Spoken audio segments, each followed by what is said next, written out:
Thank you very much. Hello, everyone. First of all, it's a great honor for me to be here.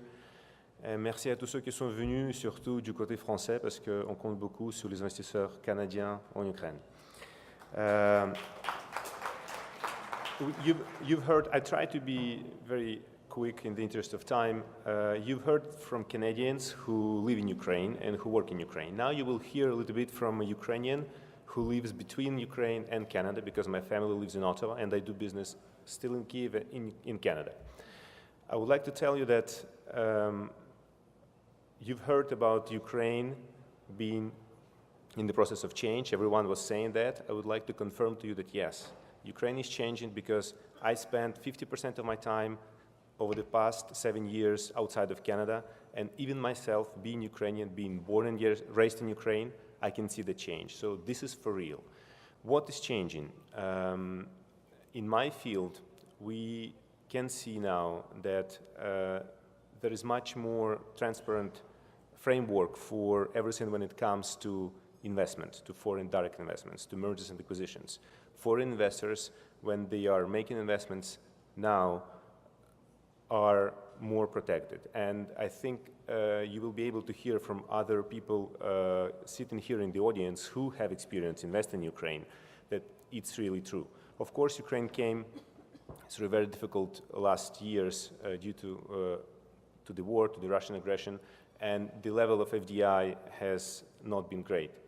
But I'm sure it will change, and I'm sure that all the new faces you have seen and you see now in the government, all the passion they bring in changing the country, in making the reforms, all that will pay off. And we have seen many successful deals in Ukraine in terms of foreign investors. Is it difficult? Yes, it's difficult to make an investment to Ukraine for a foreign investor. I will not hide that there are many challenges, and some of them are not very simple and quick to understand for a foreign company.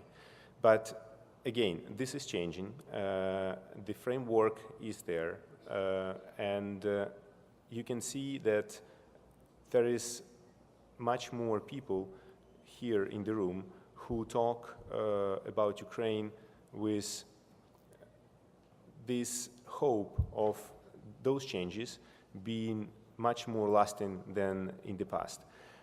We do see companies which now are looking more seriously at different sectors. What is interesting, I think, in terms of free trade agreement is that it does represent opportunities not only in the trade for both countries. Of course, this free trade agreement is a huge milestone for bilateral relationships, but it also represents opportunities for Ukrainian businesses. And Ukrainian businesses can also invest in Canada, because we all know that free trade agreements are very good for increasing the trade, they are very good for increase in good business practices, and they all result in increase in the foreign direct investments, and not only in one direction.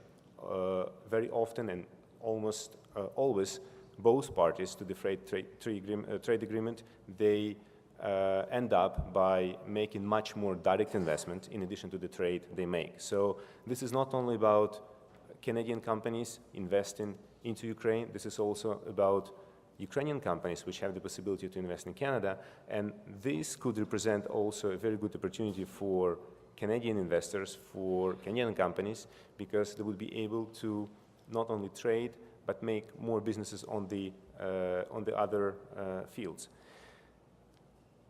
In order to conclude, I would like to say that there is one portion of the trade which was not mentioned and which is extremely important. This is it's not a trade because you can't trade that. You cannot trade values. But what I would like to see in Ukraine, that Canada brings more true Canadian values, which are about tolerance, about understanding the diversity and accepting the diversity. All that made Canada a great country, and all that is needed in Ukraine, because those elements are very related to economics. They are helping to create trust, and trust is absolutely must for every business environment. So I'm very happy to see that this agreement is coming through. I'm very happy to see that there will be, in the long term, in the short term, there will be more trade, more contracts, more exchanges in numbers. In the medium term, I hope there will be more change in the Ukrainian way of thinking, in the Ukrainian business practices, influenced by Canadian businesses and business practices who will try to bring that more to Ukraine, because when you come to a new country, when you invest there, you definitely bring everything you have best in you. And this is something which Ukraine really needs. And Ukraine is a great country. Don't be afraid. I'm talking to Canadian investors. It's possible to make business. It's possible to be successful. There are great examples. And there are companies, many companies on the market. We are part of that environment who would be more than happy to help you make your investments, make them safely and in the right way. Welcome to Ukraine.